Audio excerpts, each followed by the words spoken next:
Ladies and gentlemen, welcome to the Back Ups.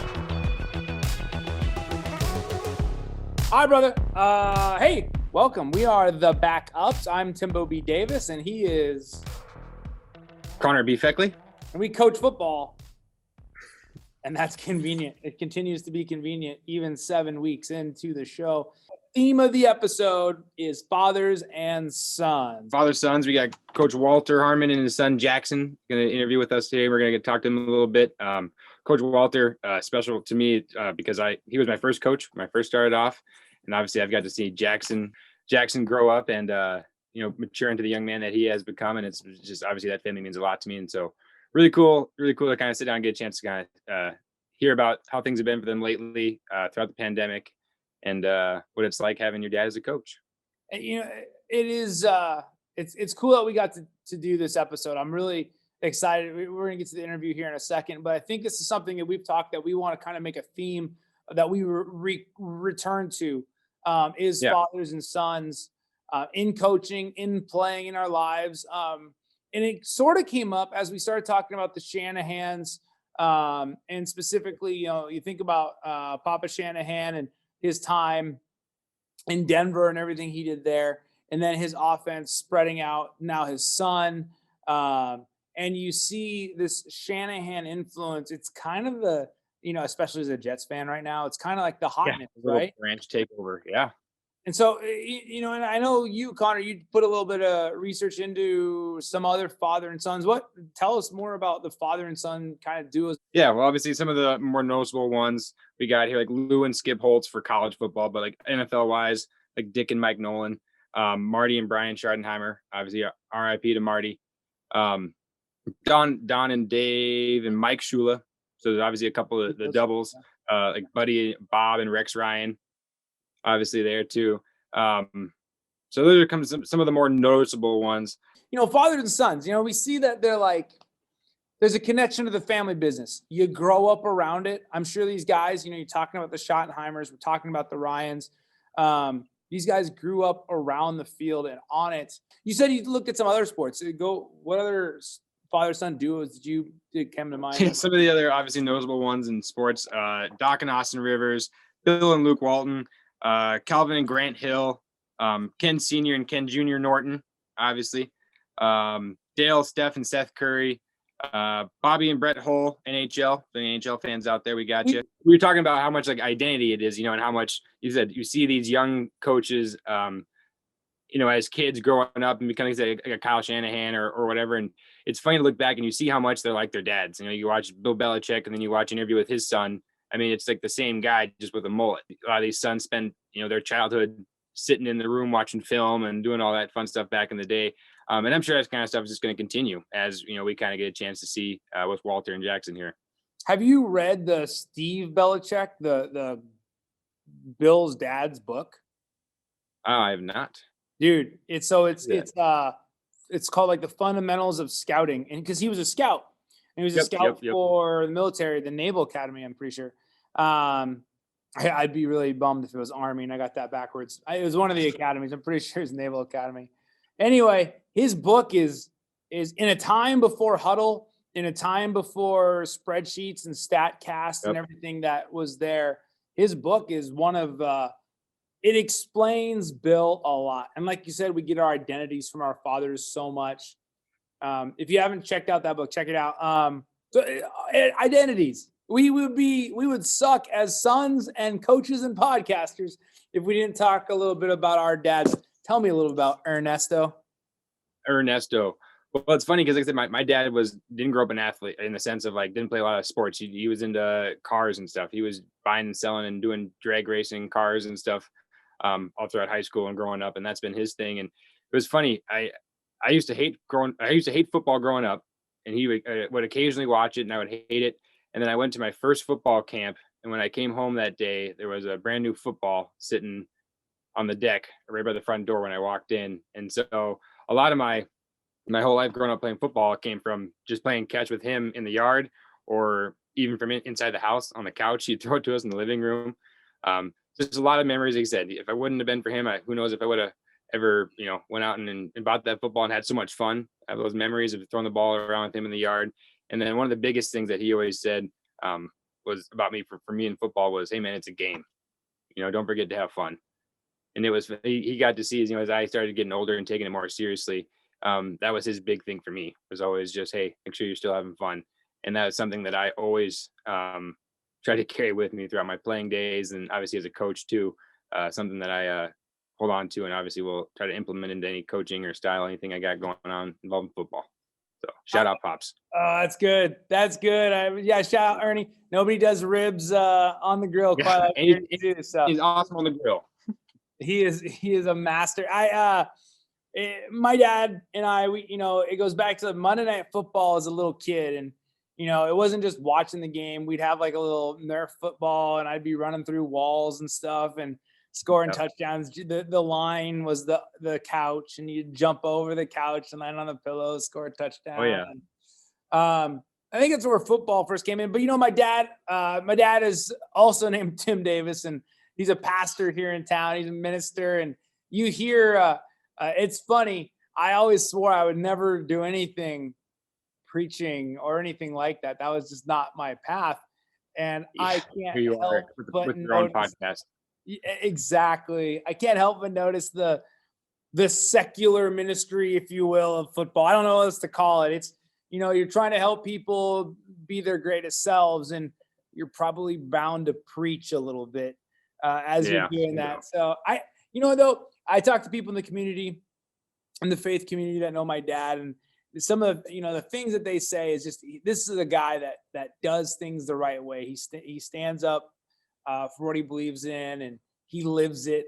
Man, I'll tell you what, and I witnessed that in my life is it, if you're going to be in leadership, you got to walk the walk, man. And otherwise everything you say is pretty dang hypocritical. And so I learned that really fast, just observing my dad and seeing how he navigates the waters of his job, and kind of some of the stuff we do in ours. Well, that's kind of enough.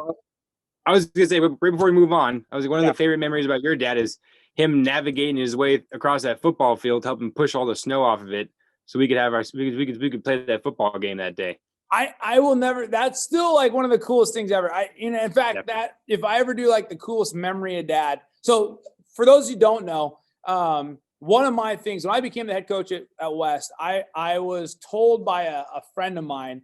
He said, if I could do one thing, it would be to make sure my dad, who had since passed, his dad had, it would be to make sure my dad could have been on the sideline for one of my games. And gosh darn it, wouldn't you know it? Tim Davis Sr. has been on pretty much every single sideline of a West High game. And you'll see him in the highlights running down the field. He gets outside he's not a coach. So he gets outside the coach's box, and you'll see him in the KTUU news, and he's down in the end zone throwing the hands up. You're going crazy. Yeah, it's awesome. It's so cool. But that snow game, man, we showed up, and the state association had for the state championship game and failed to clear the snow. So my dad shows up with a dang shovel, along with a bunch of other volunteers. Started going to work though. Oh man, that'll be one. We lost that game. It was a tough game. We lost to our rivals East, but I'll tell you what, it will forever go down as one of the greatest memories, just as a human being that I could share. Man, as it should. Let's get to our interview. We have Jackson and Walt, and really, Walt is a mentor of mine. It's about how he trains young men to be great people in the community, and I look up to him a great deal. So I was blessed to sit down and talk with him. Connor, you said you had that connection with him as well.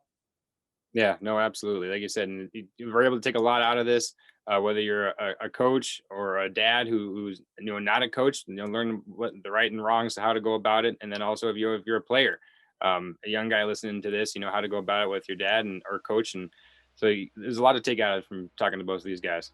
And now here is the interview with Jackson and Walter Harmon. Guys, it's awesome. Well, hey, welcome to the show, gentlemen. It's so good to have you. I'm so excited to see you guys. We see each other from across the sideline one night a week. or one night a year, and that's probably the one night a year I'm not rooting for you guys. But the rest of the time, you guys are kindred spirits over there. So I'll let you guys introduce yourself. All right, so I'm Jackson Harmon. I'm a student at South Anchorage High School. I'm a senior, and I graduate this year. And I'm Walter Harmon. I'm the head coach at South, Jackson's father, and a friend to Tim and Connor. Well, first of all, I got to congratulate you. As I understand it, you happen to be a Tampa Bay Buccaneers fan. Yes, sir. I was going to go full homer and show up in Bucs gear, from head to toe. No doubt. I was telling Coach Davis here yesterday, the other day, I wore my Bucs jersey throughout the entire Super Bowl on Sunday because it's the only Bucs gear I have. So I felt it was only right as a former player. I had to be there on my team. So that was pretty awesome. Now, rumor has it, Coach, that the reason that the Pop Warner Anchorage Buccaneers are that name is because of yourself. Well, not just solely me. We had a family, and he coached with us. Tremendous man. He's been involved in our program a little bit as well. He played for the Bucs for a number of years, and back in those days, we were the Vikings actually. Yep. And we were having all kinds of success. We had some teams that were going out to some regional tournaments and doing well. But due to his relationships, we were getting money from the Tampa Bay Bucs. So that particular staff, with Coach Dungy and a lot of the players there, they were sending us money every year, and we would fundraise $30,000, $40,000. And at the end of the season, after a successful year, we'd send them a picture in Vikings gear. So we finally said, what we need to do, guys, we need to convert over to the Bucs and send them a proper thank you. And, a whole bunch of fundraising letter. We had to outfit the cheerleaders, the whole team and everything. We became the Bucs, and the Southeast Anchorage Bucs are still alive and well to this very day. That's awesome. Jackson, are you a Tampa Bay fan as well, or do you stray? Okay, you do. Birthright. He had no choice. He's been a Buc his whole life. Either get on board or find a new home. I'm going to have to take, because I love my son, I'm going to give him multiple opportunities to choose his own team. I love the kid. I'm not going to force this upon anybody. This is a cross that only some of us should have to bear. Dave, I know how much you know this, but Coach Walter was actually my very first football coach back in the day, running onto the field as a Viking. It was actually the last year they had it. My mom was from Minnesota, so she signed me up for the Vikings, even though I think I wanted to be a Ram. But it ended up being the best decision ever, because obviously I got to have Coach Walter, and then got to watch, Jackson grow up and, play as a Buck, and now graduate as a state champion and going to Montana State. Big congratulations to you, man. Yeah. Go Bobcats, go. Go Bobcats. Well, hey, let's jump right into that. Let's, Jackson, tell us a little bit about, the process that it's been for you going through this. What's it like being where you're at right now? Awesome. Big relief off my shoulders. But I would say that it definitely didn't feel that way for a period of time. Because obviously I got all this attention right after my junior year, after we had that really good season. And so going into that off season, that's when I had a lot of schools and coaches reaching out to me. So of course, then it felt like, every school, I have an option to go anywhere. And then we have this pandemic, and kind of all the schools shut down. I can't visit. So I can't visit. I lose relationships. And all of a sudden, all these schools are just dropping out left and right. But lucky for me, Montana State stuck with me the whole time. And so they made that decision really easy. How did things change for you kind of when the pandemic hit in? Because like you said, you kind of started catching up, or things started heating up for you following your junior year. You're starting to get all that attention from coaches. And then, like you said, that pandemic kind of hit and things started to slow down. What was that like in the sense of for you and then your other teammates that were seniors? Yeah. So I think we had 3 trips planned to go to, and they were in June. They were all in June. And of course, that was really like when the heat of it started happening. Had a visit scheduled for Boise State, Oregon State, and the third. I can't remember. I can't remember the third. But yeah, travel shut down. If you leave your state, if you leave your house, if you leave your street, you're gonna die. it was, you didn't know what to do. And of course, the NCAA also came back and said, no visits, pause. And there was an extension after an extension after extension. What will ultimately be 1 year from April 15th last year to April 15th this year, that there has been no Division I campus visits. And the one thing I think we found out kind of the hard way is, collegiate coaches, this, Connor, you've done your share of recruiting collegiately, is if they can't get eyes on you either through a camp or a on-campus visit, they tend to move on to the kids that they do have eyes on. Sometimes it's, they just want to kind of check your desire. They want, do you really want us? Are you really serious about it? I know you have yourself listed in Jackson's case, he's listed at, depending on which profile, either it won't round up or won't give you half numbers. Some profiles are showing 6'2", some are showing 6'3.5", whatever. They want to see how long, how rangy are you? I've talked to you on the phone, but how do you react with a human in front of you, an adult in front of you? So without those things, man, it got a little goofy, and he did a good job. He stayed on his relationships. He continued to nurture and grow those. In recruiting today is completely different than it was even 5 or 10 years ago. Certainly, different from when I was recruited. Even you, Connor, things have changed so dramatically. So he did a good job of pivoting and leading with the things that he could control. And there was a couple schools, Montana State being one of them, that really been talking to him for the last year. So they stuck with him. We were really, really honored by that. So Walt, give us some help out there for the coaches. Obviously you have your son, but you had a senior heavy team. You had quite a few kids that what is the role of the head coach in your opinion? Give me like your top few things that you can do as a head coach, not only for your son, but for the guys on your squad. Yeah, at least in my particular program, and I know this to be true about yours too, I think first and foremost is human development, right? Create some good humans, some good citizens that you can put out in the world, because, as coaches recruit, that is the foremost thing. People who can run fast, jump high, throw the ball, catch the ball, dime a dozen. But are you a decent human being? And then I think secondarily, a lot of different collegiate coaches within their compensation includes, GPA, graduation, that kind of thing. So are you going to do the right things in the classroom? They don't want knuckleheads that they have to chase down and challenge their eligibility, or, you spend all this time, energy, money, you invest, you risk your livelihood on this dude, and then he lets you down when you're in the class. So, you got to be a rock star in the classroom as well. And then I think lastly, that maturity that comes with self-motivation. You have to figure out a way to get yourself out of bed in the morning, get yourself to the weight room, take care of your nutrition, take care of all the things. And this year, I'm a silver lining guy, right? So the one thing I think about this pandemic that we did learn, all of our kids had to figure out how to self-motivate for online learning, because without framework of, being forced to get up, go catch the ball, or catch the bus, get to school, show up in this class, might get tardy, got to get ahead of this bell. It's not that anymore, right? You got to wake up, you got to turn the computer on, you have to get focused, you have to, blank out everything else that's going on in your house, and you have to do the work.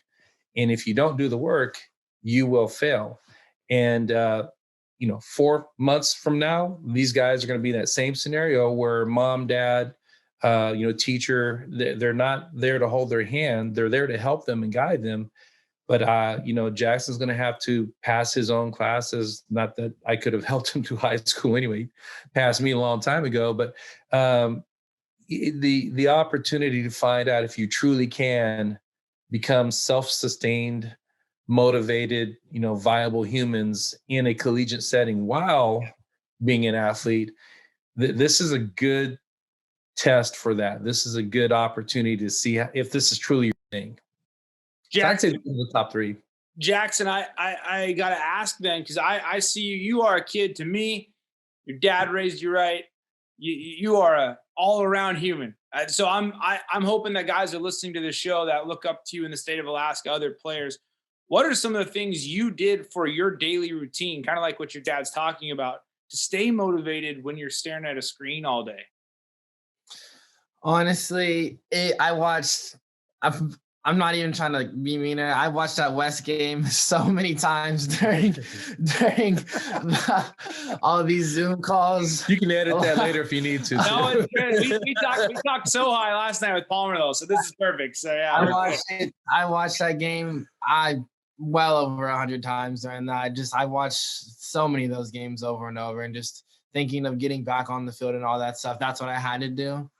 Is we couldn't play with the football. We couldn't meet together. So it was just kind of like remembering what did happen and what was so much fun, and what brought us all together. So that was one big thing. Weirdly enough, getting good grades actually makes you happy. So doing that was really fun.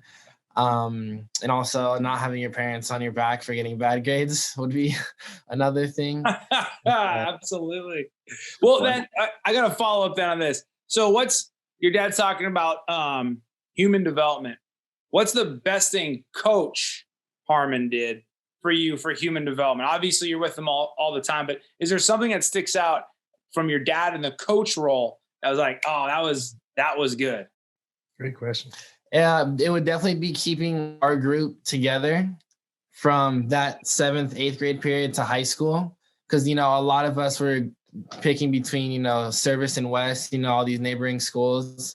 And we had a lot of some Diamond kids too. So keeping us all together and keeping us close-knit, that really just formed a huge bond with us. And we were able to go through a lot of lessons together and learn from those together. One of the things I was saying, and Connor, you kind of remember this too, right?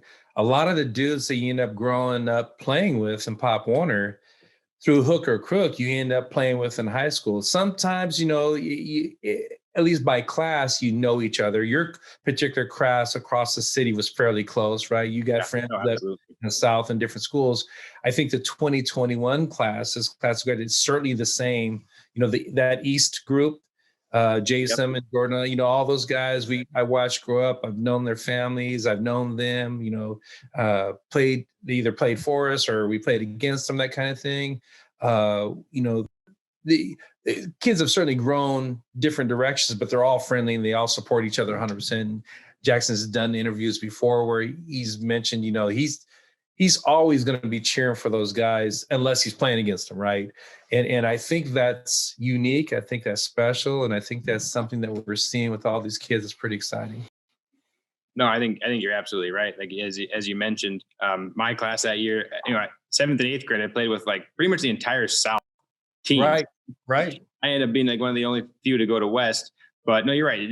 That bond that we were able to keep, obviously, you weren't cheering for them on game days, but if you were playing against them, but we still have that camaraderie, and it always made it a lot of fun. To kind of follow up with the father-son thing, and it's kind of for both of you. I'll start with Jackson. What is the best or the worst part about having your dad as the head coach? Definitely rides to practice, and then depending on how the practice went, living with him too. So yeah. My wife, how about you? My wife will certainly offer opinions, early on, the Pop Warner days when and this is a learned process, right? Jackson's my youngest. I went through this with my oldest. My oldest son and my youngest son are two different people, right? Eric, he likes to be coached hard, right? Jackson likes to be coached and taught, but he likes to be challenged. Sometimes I can be a bit much. I know, find that hard to believe, right? But, sometimes if I had expectations of one thing and I didn't get those, I might have had an opinion about it. And so, the key learning point, and this is a great lesson for all dads out there, is understanding that, when you're on the field, you're coach, The moment that you blow that last whistle and you get in the car, you're dead. And so, you can't carry your disappointment in the practice with the team home and take it out on one of your players who happens to be your child.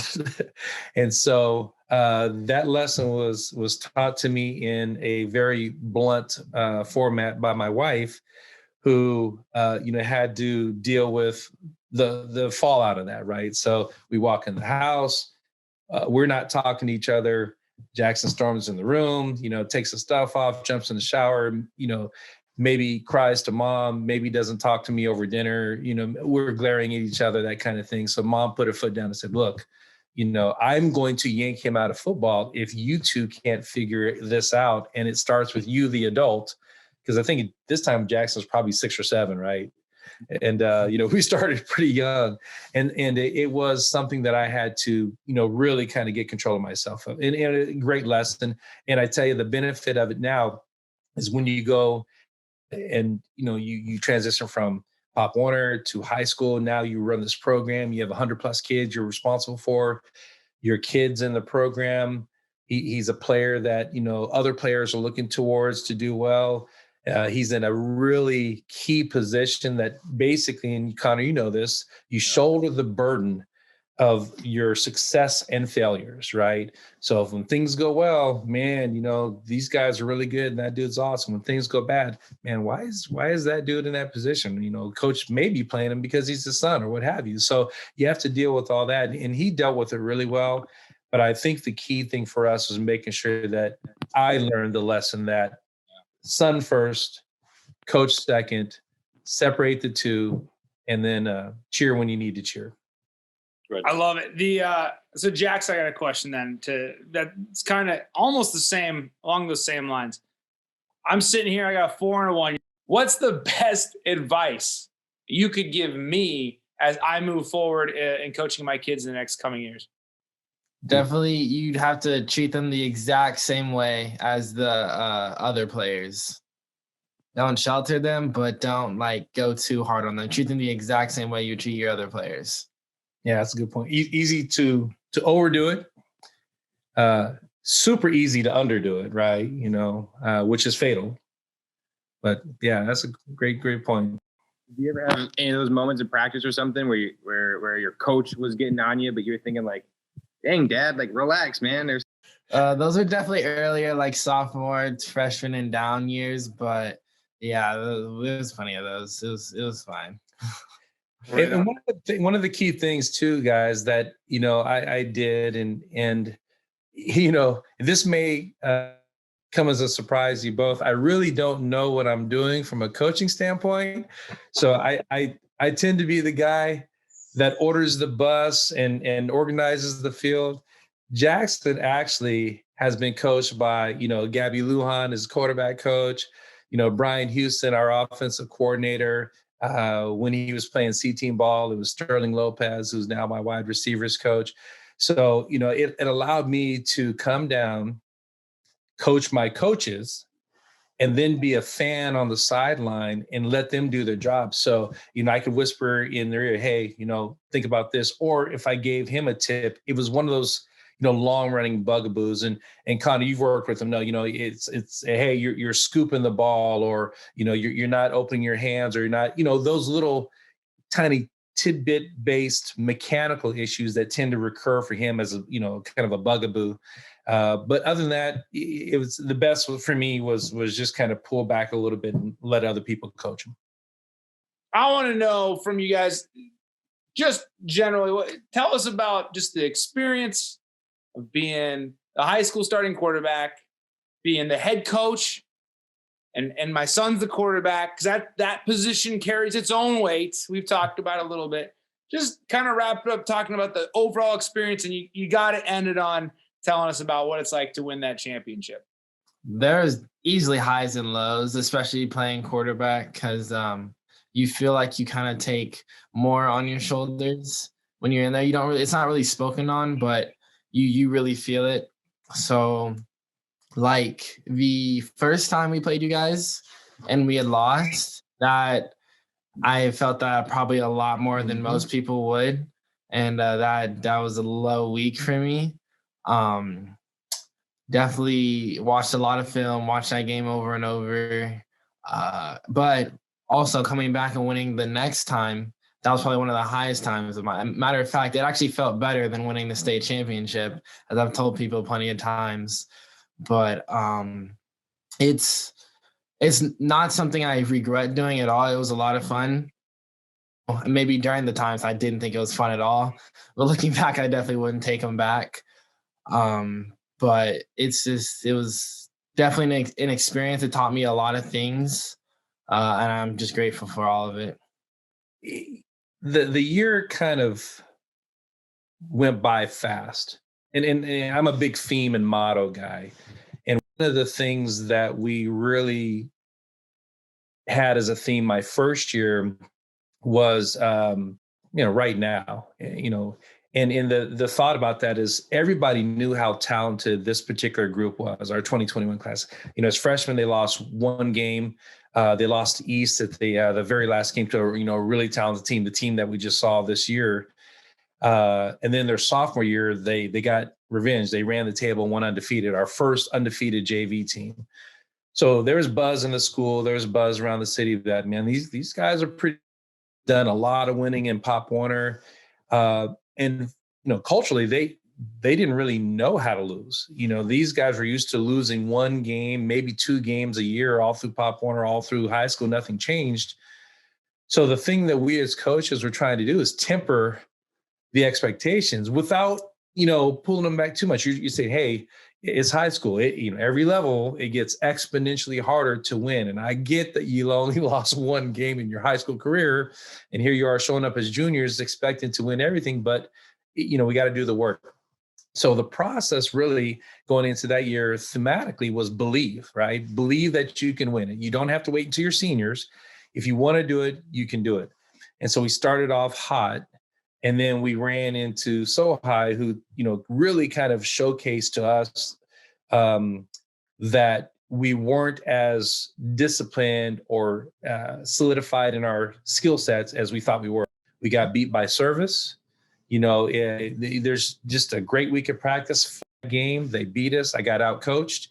And then we came back. We played East. We lose to them in the last 75 seconds of the game, got out-coached again.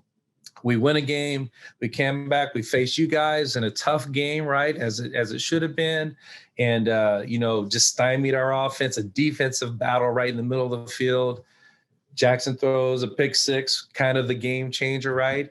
And all through the middle of that, there was this period where once again the coach-parent separation.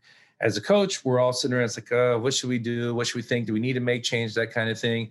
And then one day I came home and he and I went and had dinner, lunch, something like that. And we sat down and talked about it. It's like, where are you? What's going on with you?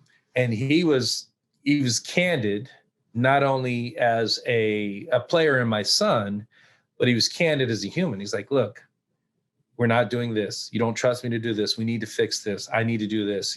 All the things that you train me to do, you're not letting me do them. And he was 100% right. And I think we as adults, we as humans, we as coaches, we as alpha males want to control every last little bit. And so the closer we got to the finish line, the more we started pulling on the reins and trying to take control of it. And he said something that was so indelible to me. And I went back to all our coaches. We had a coaching meeting. I said, hey, look, here's a message from our starting quarterback, right? Not my son, but our starting quarterback. And by the way, I agree with him 100%. We are smothering him. We're smothering our offense. We're smothering ourselves. We got to let it breathe, right? And the hardest thing to do and the biggest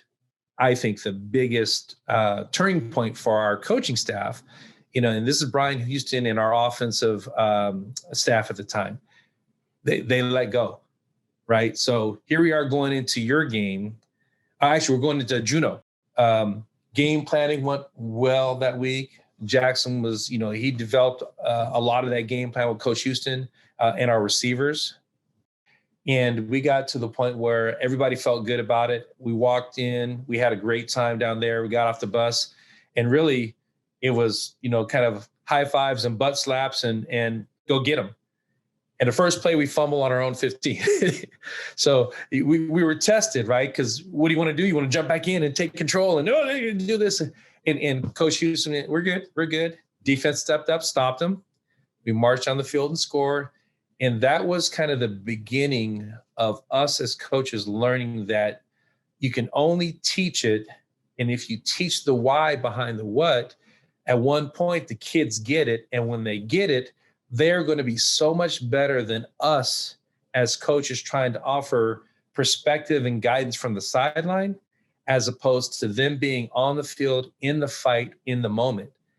And that was kind of the turning point for us. So for me, watching Jackson kind of turn, right?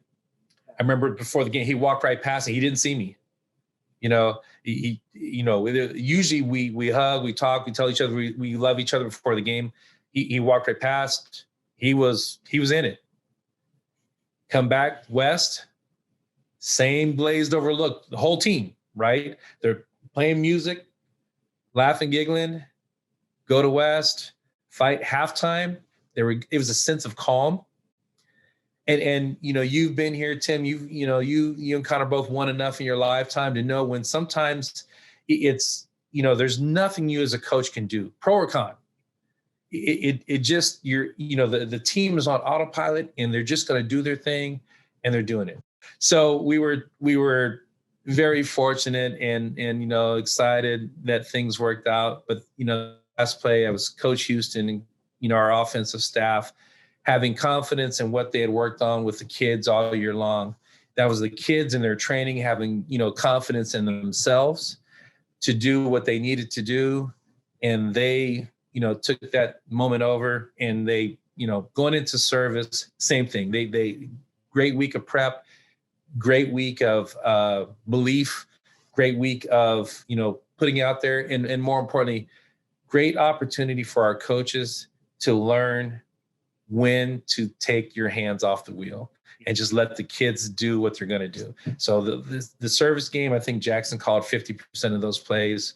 The certainly was a highlight. It took me almost 2 weeks as a father to celebrate him and what he did, because you're on the bus ride home, I'm thinking, oh my goodness, what do we do? What about next year? Now that we figure this out, what are we going to do next year about this and this? And so you kind of robbed yourself for the moment. But it was like 2 weeks later, then I finally came in there and laid all on him and jumped all on him and said, man, you did it. It was awesome. You're a champion, and no matter what, nobody can take that away from you. So it took a minute for me to get there, but certainly proud of him. Just kind of storybook. It is one of the highlights of my life. So yeah, it was pretty cool. Yeah, yeah. One week a year, like I say, it's sometimes 2 weeks a year. Don't like you guys too much, but that was an amazing game, one of the best games in the state. And again, it's not fun to be on the backward end of that, but I can't tell you guys enough how proud I was of what you guys had done. The culture that you guys had revamped, that the players took over and ran with. It's one thing for coaches to talk culture and build it. It's another thing for the players to run with it. So I was really proud of those kids, proud to be part of the Anchorage community in general. It sucked to be on the losing side of that one, but I'll tell you what, guys, still goes down. I'll never forget that night, and it won't all be all negative. There was lots of lessons and there's a lot of pride in being part of it. I want to thank you again for coming on. I hope that someone out there hears a coach and a son, or future father coaches hear some of the lessons that you guys, some of the wisdom that you've given us tonight. And again, once again, thank you very much.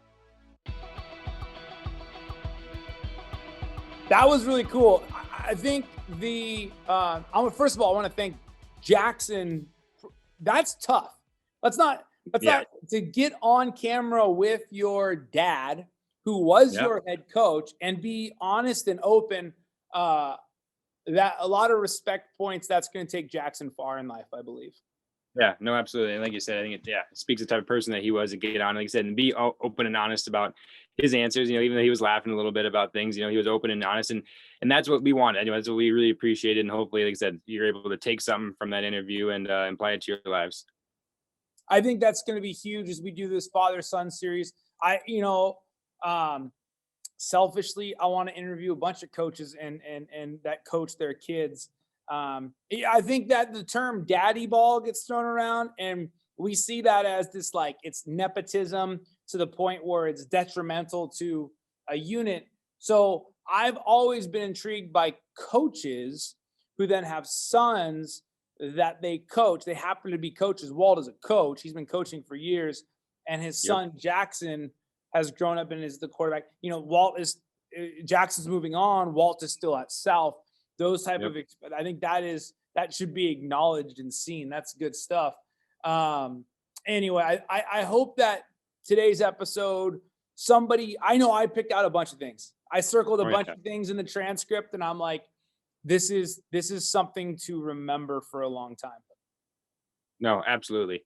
And one more last big shout out to Jackson, man. Congratulations on Montana State. Best of luck to you. Hopefully we'll get you back on and get an update about how things are going and everything and how your dad's doing without you. But otherwise, thank you guys. Hey, that was awesome. We're the backups. I'm Timbo B. Davis, and he's Connor B. Feckley. We coach football. We'll catch you next week. Thanks. Peace.